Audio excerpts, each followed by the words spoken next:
Hi there, I'm Rowena. A few weeks ago, the bank called me about a $390,000 mortgage, in my name. But I never signed for it. I never even knew about it. Turns out, my sister did, without telling me. And my parents? They didn't just know, they helped her.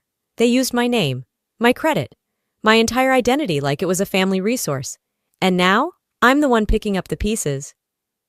But what hurts most isn't the money. It's wondering, how long had they been planning this? It was a Friday afternoon that had no intention of being memorable. I was wrapping up case files at the firm, thinking only about a glass of Cabernet and an early dinner. My next trial wasn't until Tuesday, and for once, there were no fire alarms ringing in my inbox. Just quiet, controlled, exactly how I liked it. The call came at 4:16 p.m. I almost didn't answer. Unknown number, South Carolina area code, spam, probably. But something in me picked up anyway. Maybe it was habit. Maybe it was the way the sun caught the edge of my desk that second. Either way, I tapped accept. "Hello, this is Bryce from Horizon First Bank," said the voice, smooth but oddly hesitant. "May I speak with Rowena Hale?"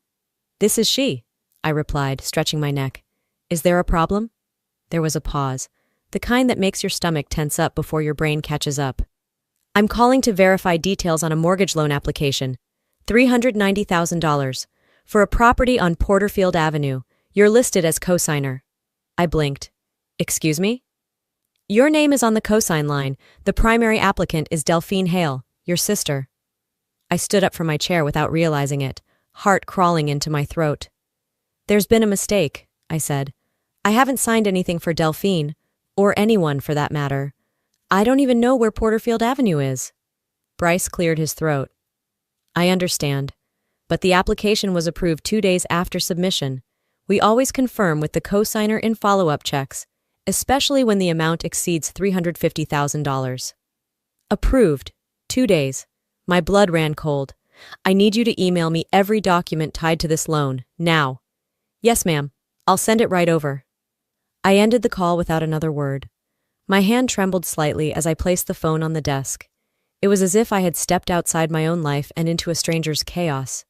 Minutes later, the PDF landed in my inbox. I opened it, expecting, praying, it was some sort of clerical error. But there it was. My name, my social security number, my signature. Even the swoop on the R in Rowena was spot on. Something I picked up from Dad when I was 16, trying to make my signature look grown up. I felt like I'd been slapped. Not by a stranger. No, this was surgical. Familiar. Someone who knew me. Someone who had access. Suddenly my mind flashed back. Dad's birthday dinner 3 months ago. The way Mom handed me a small stack of forms and said, "Just sign these, it's for the insurance renewal, nothing serious." I'd barely glanced at them.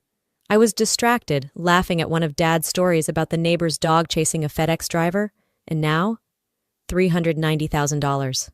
On my name. I scrolled to the second page of the loan file. Primary applicant, Delphine Hale. I couldn't breathe. My stomach twisted like I'd swallowed glass. The noise of the office, phones ringing, printers humming, faded into white static. My little sister, Delphine. It wasn't just a betrayal. It was so calculated, so bold, it didn't feel real. This wasn't the girl who used to sneak into my room and borrow my lipstick. This wasn't the same woman who cried on my shoulder after her divorce. Or maybe it was. I remembered something else. Last spring. She forgot her ID at a gym and asked if she could use mine just for the waiver. I'd laughed it off then, but maybe that was the first step. I grabbed my phone again, hands ice cold now, and tapped on Silas Monroe's contact. He picked up on the first ring. "Ro?" he asked. "You okay?" "Silas," my voice cracked. "I think my family forged my name on a mortgage." He didn't pause. "Send me everything. I'm coming over."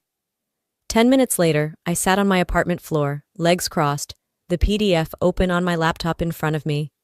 I couldn't stop staring at my own name printed in someone else's intent. It wasn't the money. They didn't steal my cash or even my credit. They stole my identity. They took the thing I built from scratch, my name, my bar license, my reputation, and handed it to a bank like it was nothing but a tool. I kept trying to think of a reason. A misunderstanding. Some wildly twisted favor gone wrong. But there wasn't one. They didn't ask. They didn't warn me. They just did it. And I was supposed to carry the cost. The doorbell rang. I didn't move right away. I was still processing one thing. If they did this, what else had they done? The door clicked once before I opened it. Silas didn't say a word. He just stepped inside like he'd done it 100 times before. In many ways, he had. Old friend, solid as granite, and exactly the person you wanted standing beside you when your life unraveled. I handed him the printouts I'd been gripping since I hit print on my home office desk 20 minutes earlier. The paper was still warm in my hands. He took the stack and moved to my kitchen counter, eyes scanning the pages without even pulling out his glasses. For a few long seconds, the only sound was the faint hum of my fridge.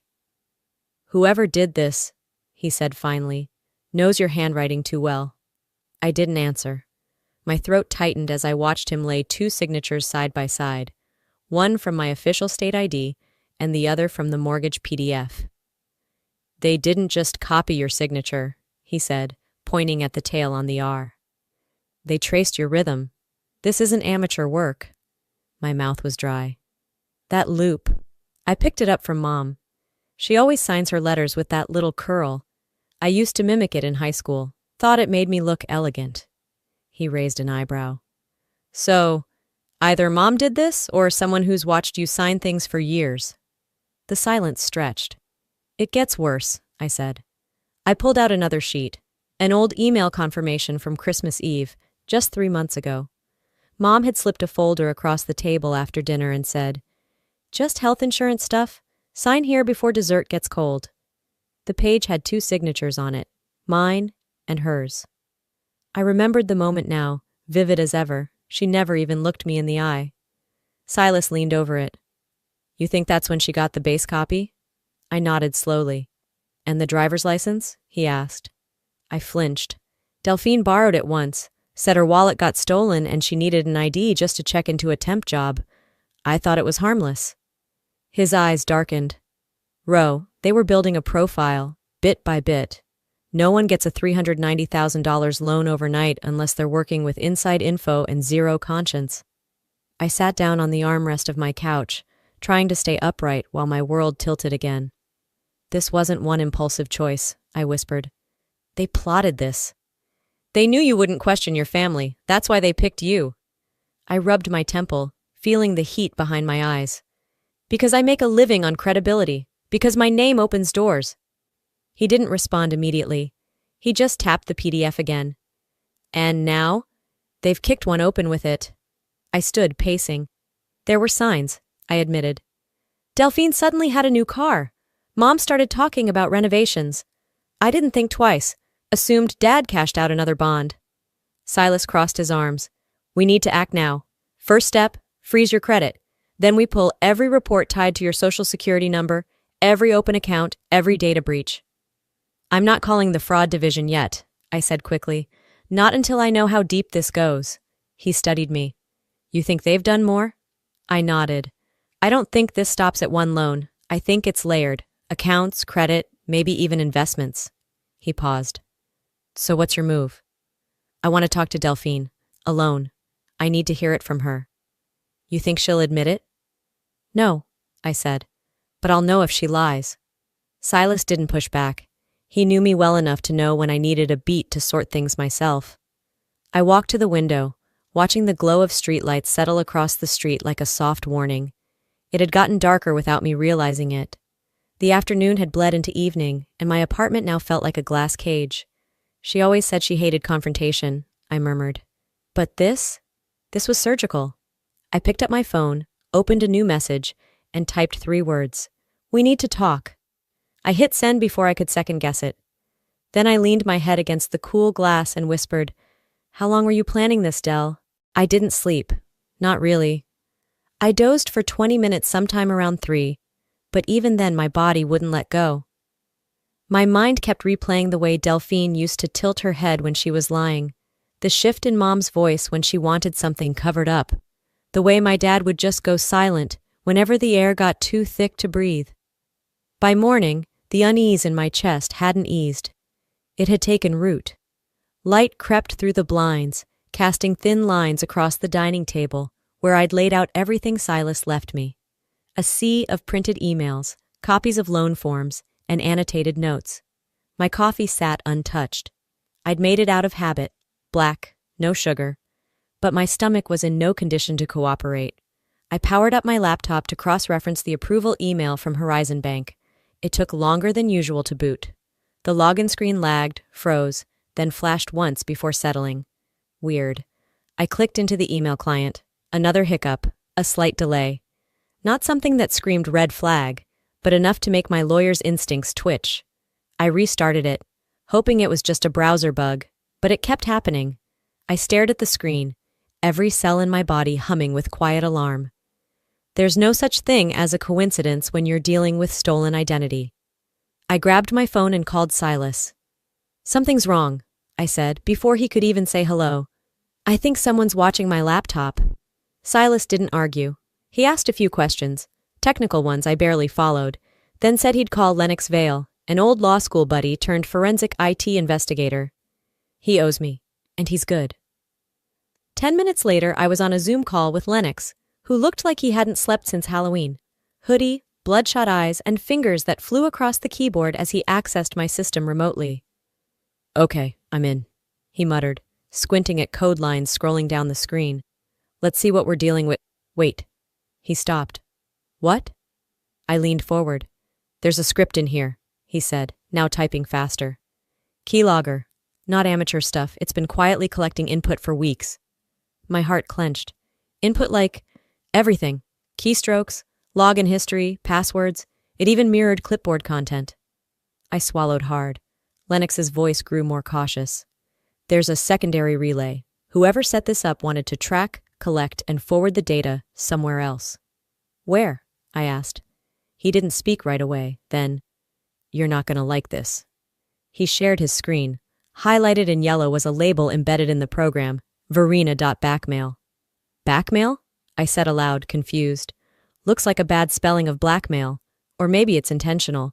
But Verena is my mother," I answered quietly. He nodded slowly. "Well, Rowena, your mom's name is literally coded into the back end of a data scraping program installed on your laptop." My skin went cold. "How?" "Looks like it was installed via USB. You don't use flash drives?" "No, but last month, Mom asked to check a turkey recipe on my laptop. Said her phone was acting up." Lennox gave a low whistle. "That'd do it."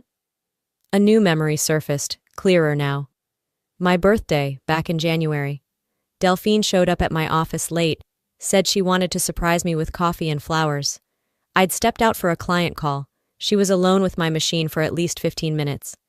And 2 weeks later, the loan was approved. My hands tightened into fists. This wasn't an accident. This was coordinated. Silas called back just as Lennox sent over a synced app folder. "We've got something else," he said. "You'll want to see this." Inside the folder was a downloaded message export pulled from an iCloud sync, a single conversation time-stamped late January. "Verena, sem duok het roa, bat dao suli, dung de nobie." My Vietnamese is rusty, but even I understood that.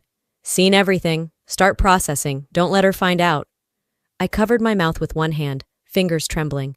It wasn't a slip-up. It was a plan. Deliberate, ruthless. And it wasn't just Delphine. My mother was leading the whole damn thing. I felt something click into place inside me, a dull weight that turned sharp at the edges. "She's the one," I whispered. "My mother's the ringleader." Silas didn't argue.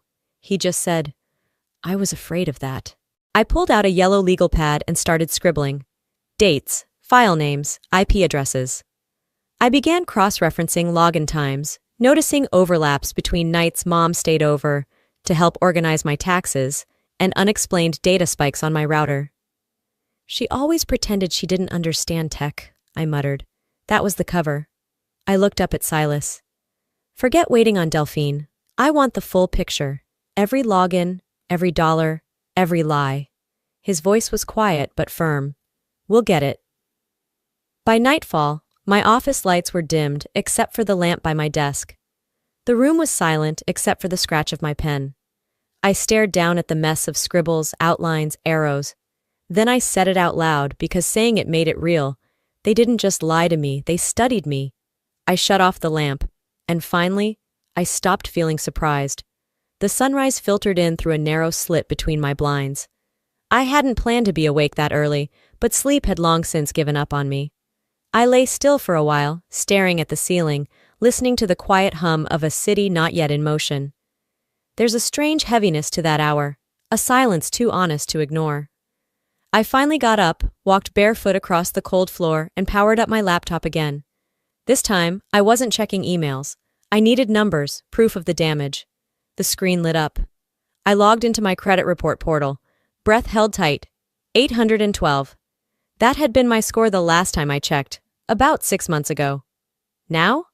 608? I blinked. Then I blinked again. That wasn't just a drop, it was a freefall. I scanned the report with shaking fingers. 4 new credit cards opened under my name, all maxed out. One of them had a $25,000 limit. Another showed a recent charge at a jewelry store in Charlotte. I'd never even been to that store. Not once. There was a loan application flagged as delinquent, another one with an auto dealer tied to a shipping address in Hilton Head. The name on every account was mine, but none of the activity was. I let out a breath that came out more like a choke. This wasn't just about a mortgage anymore. They were using me. Still. I opened my inbox hoping for some kind of update from Silas or Lennox. Instead, I saw a new message from a firm I'd interviewed with last month. A partner track position in Atlanta I'd quietly applied to as a potential move. Subject, update on interview status, I clicked. The body of the message was 3 lines long. Dear Miss Hale, we regret to inform you that due to concerns raised in your recent background screening, we are no longer moving forward with your application. We wish you continued success in your career. That was it. No elaboration, no chance to explain, just gone. I stared at the screen, hands turning cold. Unfavorable credit activity. That's what they meant. They hadn't just stolen my future. They were actively closing doors I didn't even know were open. And then the next blow came. Another email. This one wasn't from a law firm. It was from the IRS. Subject, verification needed. 2024 filing activity under SSN, ending in 42X. The message read, we have flagged unusual financial activity tied to Schedule C filings for business income not previously reported. Please confirm the legitimacy of these entries. Failure to respond within 14 days may result in audit escalation. I felt like the room shifted. Schedule C? That's for business owners, sole proprietors. I'd never filed as one in my life. I scrolled down and saw the EIN number listed in the form. It wasn't familiar, but the mailing address was. Hilton Head, our old family summer house. I called Silas, fingers trembling. He picked up on the second ring. I just got flagged by the IRS, I told him, trying to keep my voice level. There are business filings I never made, linked to Hilton Head. There was silence on the line.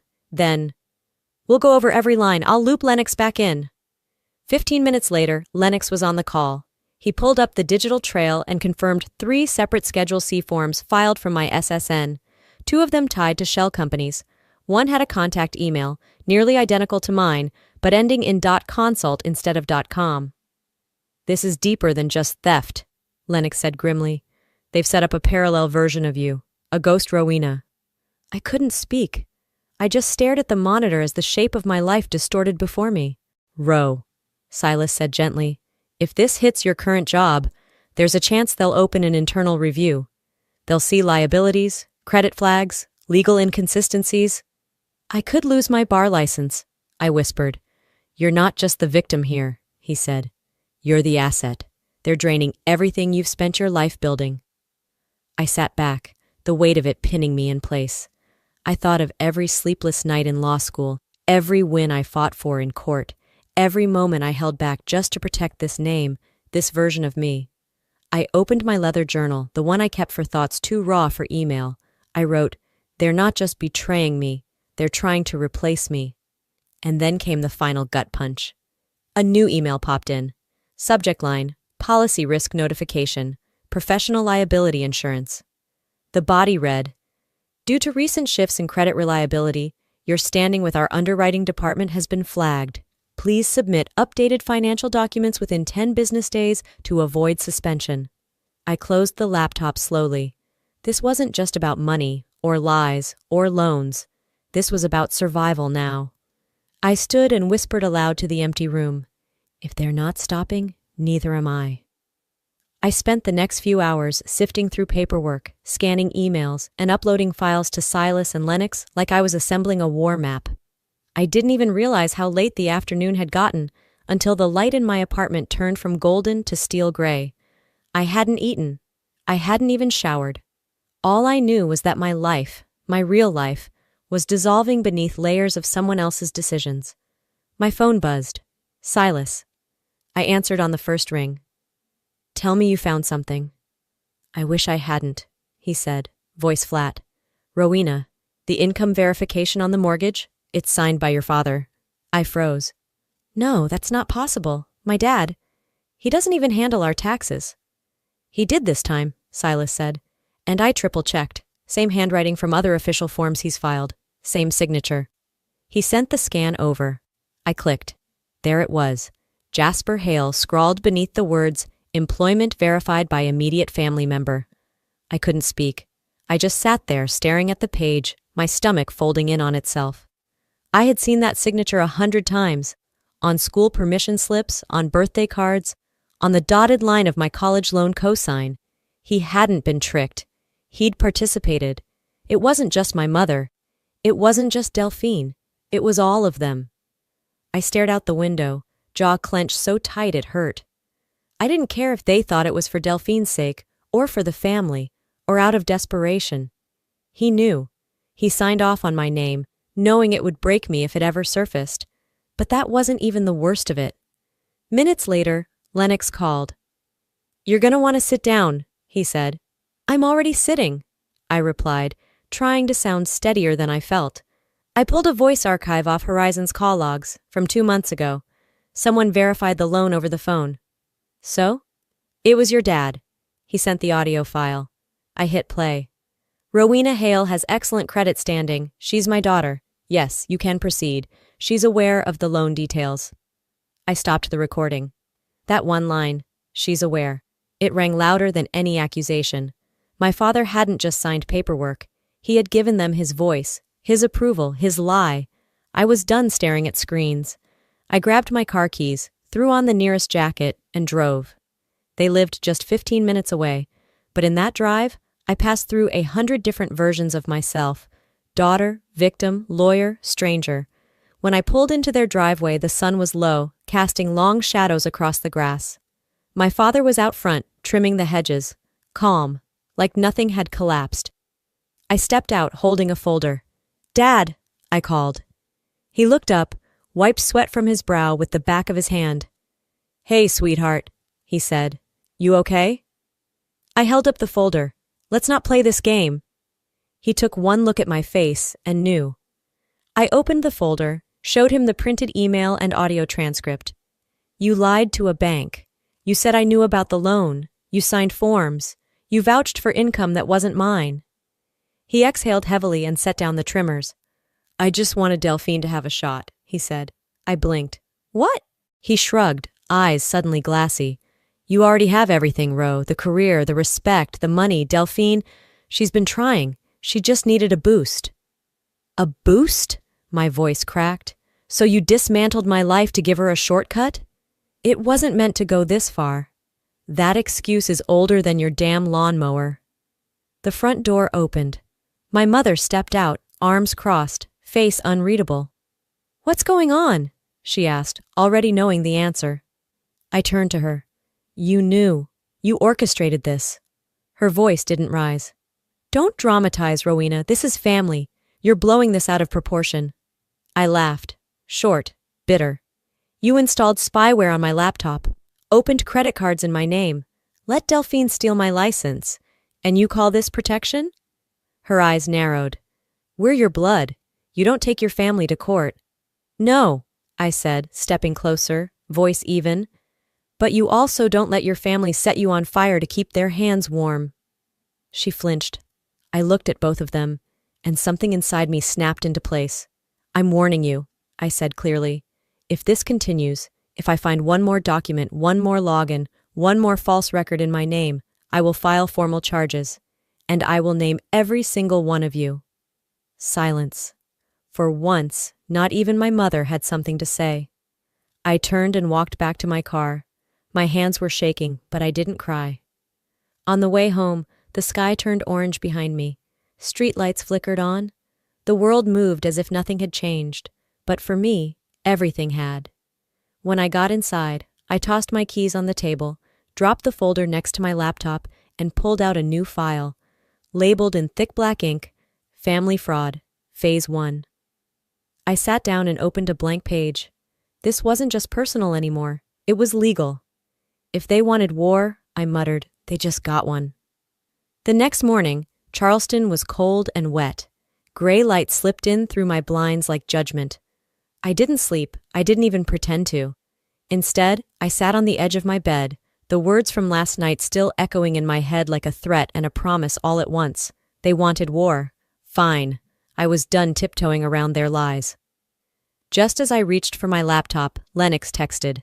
Lennox, call me, now. I grabbed my phone. What is it? I found a ghost email, he said. It's set up to mirror yours. Same name, same photo, same footer. Slight variation in the domain. I sat up straighter. Show me. Moments later, an inbox appeared on my screen. rowena.hale.consult@gmail.com. The emails were slick, polished, pitched as if written by me, offering investment opportunities under the name Riverpine Growth Fund. My jaw clenched as I scrolled. One email even had my full bar license ID in the signature. My actual signature copied perfectly. You see the Zoom invite? Lennox asked. I clicked the link. It routes to a Zoom that uses a filter. Whoever was impersonating you did it in real time. Rage turned into nausea. Delphine. He didn't disagree. She hadn't just used my name. She'd turned it into bait. I closed the tab, bile rising in my throat. Then came the real punch in the chest, an email forwarded to me by Silas. The subject line read, "You promised it was safe." The message was from a woman named Agnes Merritt, 69, retired schoolteacher from Beaufort. Rowena, she wrote, you said I could trust you. I believed in you. I put my savings into that fund. I froze. I had never seen this woman in my life, but she believed we had met. She attached a screenshot from a Zoom call. My face, my voice, my mannerisms, calm, convincing. This was from last month, she wrote. You even told me your mother was helping manage the fund. I thought that was so nice. I sat very still, staring at my screen. A hollow feeling spread through my chest like smoke. Lennox, I whispered, I need you to verify something. He was already on it. I'm pulling metadata from her recording, he said. We'll know who it really was. Within 10 minutes, he had it. It's Delphine, wearing a wig. Voice filters solid, but look at this. Frame by frame. You can see the distortion glitches at the jawline. I leaned closer. There it was. She'd dressed up like me, worn my smile like a costume, and then conned a 70-year-old woman out of her retirement. I stood, pacing, arms crossed so tightly across my chest I could hardly breathe. This wasn't just identity theft. It was identity invasion. I grabbed my phone and called Silas. We're going federal, I said. He didn't flinch. Good, because this crossed from fraud into elder abuse and securities crime. We're talking FBI? Yes, he said. And potentially SEC. You ready for that? I didn't hesitate. More than ever. We made a list. Cease and desist letters to Google. Formal complaint filings, IRS alert. A dedicated fraud packet for every investor we could identify. And a flag notification to the Charleston Bar Association. On my terms, before anyone else weaponized it. Silas met me at my place that afternoon. Write the affidavit, he said. Name everyone. I sat at my kitchen counter, typed their names with hands that didn't shake anymore. Verena Hale, Jasper Hale, Delphine Hale. Criminal conspiracy, financial fraud, identity misuse, elder exploitation, unlawful impersonation. Each word felt like a blade being forged. I signed it, emailed Silas a copy, then printed another for my own records. I placed it in a binder, right behind two new tabs. Family, evidence, Damage. I stood up, staring down at what used to be my bloodline, and what now amounted to my case file. They didn't just borrow my name, I said aloud. They built an empire on it. I closed the binder. This is what they wanted, and this is what they'll get. By the time the clock struck 1 p.m., my email pinged. It was from Agnes again, this time with an audio file attached and a one-line message. This is what convinced me. I clicked the file. The voice that came through my speakers stopped me cold. My daughter Rowena is overseeing this fund personally. I promise you, Mrs. Merritt, it's secure. You're in good hands. It was my mother. Her cadence, her confidence, her betrayal. She hadn't just signed things behind my back. She had stood in front of them, sold them on my name with all the grace and polish of someone who genuinely believed she was doing the right thing. Or worse, didn't care that it was wrong. I sat back in my chair, a quiet storm building inside me. 10 minutes later, I was on the road. I didn't text, didn't call, I just drove. The drive to my parents' house used to feel nostalgic. Now it felt clinical, calculated, like walking into court. Verena opened the door wearing her pearls, an apron, and the face she reserved for brunches and Christmas cards. "Rowena," she said like nothing had happened. I stepped in, bypassing pleasantries. "I want to talk." She led me into the sunroom, her hands folded neatly on her lap like this was a PTA meeting. I didn't waste time. I hit play. The voice memo filled the space, and as it played, I watched her jaw tighten. When it ended, she looked me dead in the eye and said, "I did what I had to. You wouldn't help your sister, so I did." I stared at her, stunned by the ease of her answer. No shame, no hesitation. Just a woman who'd convinced herself that betrayal was an act of maternal love. "You sold my name," I said quietly. "You have so much, Rowena," she said, eyes glassy. Delphine had nothing. She needed a break. I laughed, not because it was funny, but because I couldn't believe I'd once thought we were alike. "You don't get to decide what I give," I snapped, "and you sure as hell don't get to steal it when I don't offer." Verena stood. "You're being dramatic. And you're being criminal." I turned to leave, but she followed, steps composed like she still thought she could contain the damage with grace. At the front door, Delphine appeared. She had tears in her eyes and a binder in her hands, the one I had dropped off 2 days earlier. "Please don't do this," she whispered. "This doesn't have to go public. It's family. It's complicated." I looked at her for a long time. I thought about her childhood, her late-night phone calls, the way she used to crawl into my bed when thunder scared her. But then I thought about Agnes, and the money, and the lies. I stepped past her and said with finality, "Then maybe it's time family stops being a shield for crime." She didn't follow. I walked back to the car with no one behind me. Inside, I sat for a full minute before turning the key. The house behind me, my childhood home, was still. Frozen in a version of the past I couldn't crawl back into. Before I pulled away, I glanced once more at the upstairs window that used to be mine. The curtains hadn't changed since high school. It should have made me sad. It didn't. By evening, Silas and I sat in his office, the FBI case packet spread across the table. Names, evidence, timeline. He handed me the last document to sign. "Once this is in their system," he said, "there's no walking it back." I nodded. "That's the point." I signed. As we stood to leave, Silas put a hand on my shoulder. "You're not just doing this for you." "I know," I said. "I'm doing it for every person they thought wouldn't fight back." When I stepped out into the Charleston night, the air felt different. Not lighter, not easier, just clearer.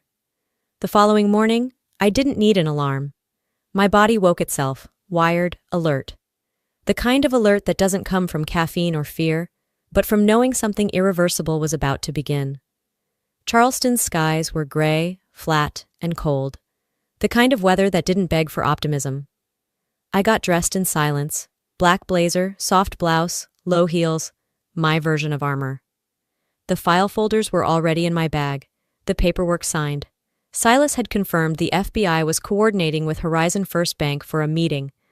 That was the word Frank Delaney, the branch manager, used when he called my parents. "There's been a discrepancy in your daughter's financial record. We'd appreciate it if the family could come in. Shouldn't take more than half an hour. I sat in the passenger seat of Silas's car, folder clutched like a shield. He didn't talk much. He didn't need to. This wasn't strategy anymore. This was execution. Inside the bank's conference room, the table had been cleared, but for 3 cold bottles of water and a crisp manila folder with their names on the front. The room felt sanitized, prepped, waiting for surgery. Verena walked in first, in pearls, as if she were about to negotiate a charity auction. Jasper followed, neutral and unreadable. Delphine arrived last, her hair in a bun too tight, her eyes darting. No one greeted me. Inspector Dallas entered a few minutes later, smooth and composed. He nodded at me, then turned to the others. Thank you for coming. This meeting was called to clarify some material inconsistencies regarding financial activity under Rowena Hale's identity. Verena gave a tight-lipped smile. I'm sure it's all a misunderstanding. I reached into my bag and pulled out the binder. Let's clear it up then. I opened it and laid out the exhibits. Forged signatures, mirrored email addresses, Zoom screenshots, voice logs, shell company listings, credit statements. All tied back to the same 3 names. Verena, Jasper, Delphine. Verena's smile cracked. You would throw your family under the bus for a little reputation? I didn't blink. You threw me under. I'm just climbing out. The silence that followed wasn't stunned. It was indignant. I raised you better than this, she said sharply. No, I replied. You trained me to stay silent, and I finally broke the training. Delphine's voice shook as she asked, You brought the FBI into this? I nodded once. You did that, when you brought innocent people into your scheme. As if on cue, Inspector Dallas set a device on the table and pressed play. A voice memo filled the room. Verena's voice, clear, confident. Rowena is overseeing this fund personally, I promise you. It's secure. The voice of a mother speaking with complete authority, to a stranger, about her daughter's non-existent business. Delphine cracked first. I didn't mean for this to happen, she whispered. I just wanted the house. I thought we could manage it. Mom said you'd never find out. Her words hit like static. Useless. Late. I kept waiting for you to notice, she went on, breaking down. But you didn't, so I thought, maybe we'd pull it off. Verena snapped, Delphine! But Delphine wasn't defending anymore. She's right. We studied her. We knew her logins, her tells. She was the perfect mask. Inspector Dallas spoke next, calm but absolute. Verena Hale, Jasper Hale, Delphine Hale. You are now under formal investigation for identity theft, fraud, and financial conspiracy. All of your known bank accounts will be frozen pending a full forensic audit. Please remain seated. Jasper didn't flinch, didn't look at anyone. Verena muttered, We're not criminals. Dallas didn't even blink. We'll let the records decide. 2 agents stepped into the room. I didn't gloat, I didn't cry, I simply turned my gaze away as they were read their rights. Delphine looked back at me, lips trembling. I'm sorry, she whispered. I really am. I shook my head. So am I. But sorry doesn't fix this. She didn't argue. I gathered the binder and stood. As I passed the threshold of that room, I could feel the weight of what I'd just done settle onto my shoulders. Not guilt, not relief, just the cold clarity of knowing the truth was finally louder than the lies. I turned to Silas outside and said, Let's finish what we started. 3 weeks passed, and with them, a strange silence settled over Charleston. Not the kind of silence that follows peace. The kind that comes after a storm's center has shifted, but the wreckage still hums beneath your feet. On a gray March morning, I stepped into the federal courthouse. The marble floor echoed with every click of my heels. I wasn't nervous, not anymore. Not since the truth had been spoken aloud in front of people who mattered, but my chest still carried a quiet ache, an ache for what could never be repaired. The courtroom was full. Victims lined the benches behind the prosecution's table, men and women with weary eyes and folders in their laps. Agnes Merritt sat near the aisle, her hand resting on a younger woman's shoulder. I didn't know the girl, but I knew that look. The one that said, Please tell me this ends today. Judge Halberd called the room to order. I took the stand. My voice didn't crack. Not until I said Delphine's name. And even then, it was more breath than sound. I told the story as plainly as I could, how my name had been signed, how the accounts had been created, how the people I was supposed to trust most turned me into a mask they could wear to scam others. I didn't make it emotional. I made it irrefutable. When I stepped down, I didn't look toward the defense table. I didn't need to see if they watched me. The sentencing came that afternoon. Jasper Hale, my father, received 18 years. No possibility of parole for 10. Verena, my mother, was given 15. She blinked once but didn't show anything else.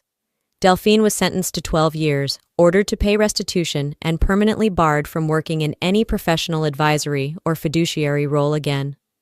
Someone gasped behind me when they read Delphine's punishment. I didn't turn around. Judge Halberd's voice was calm but heavy. Family trust is not a license for crime. Betrayal doesn't become less corrosive just because it's signed in blood. And just like that, it was done. I stepped outside into a sunlit corridor and let the air settle into my lungs. It didn't feel like justice. Not entirely. It felt like an ending that cost too much to celebrate.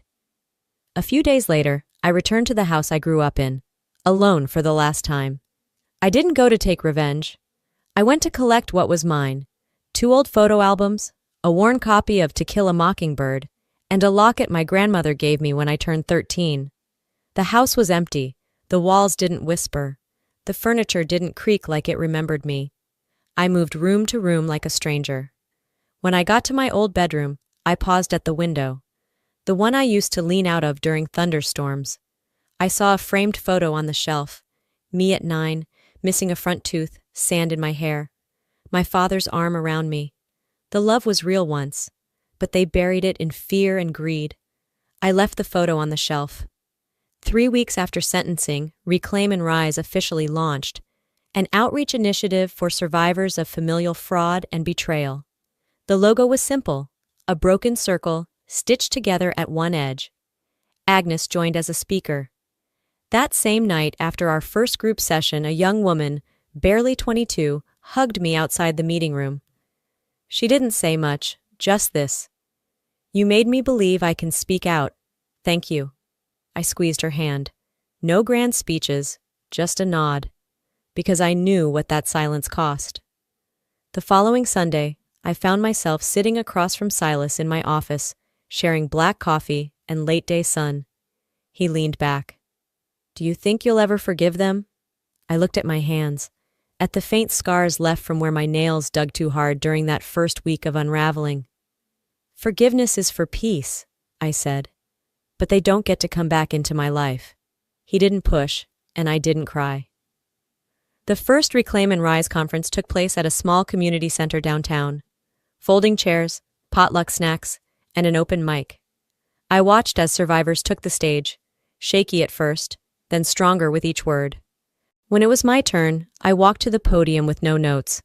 I looked out at the crowd, dozens of faces, all with different stories, all carrying pieces of the same pain. "I used to think blood made a family," I said. "Now I know, it's truth that does." The room didn't erupt, it breathed. I smiled, not because I was healed, but because I was still here, still standing. As I close this chapter of my life, I want to leave you with this. If there's one thing I've learned through all of this, it's that family should never be a weapon used against you. Trust is not unconditional.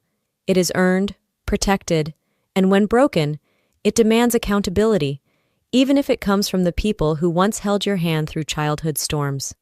Speaking up was the hardest thing I've ever done, but silence would have cost me more. Silence would have buried me under the weight of someone else's lies. To anyone out there watching, if someone you love crosses the line from love to manipulation, from support to sabotage, you have the right to say, "No more." Your boundaries are not betrayal. Your strength is not cruelty. Protecting your peace is not a punishment to them. It's a promise to yourself. So I ask you now, have you ever had to choose truth over family? What does forgiveness mean to you when the people who hurt you share your last name?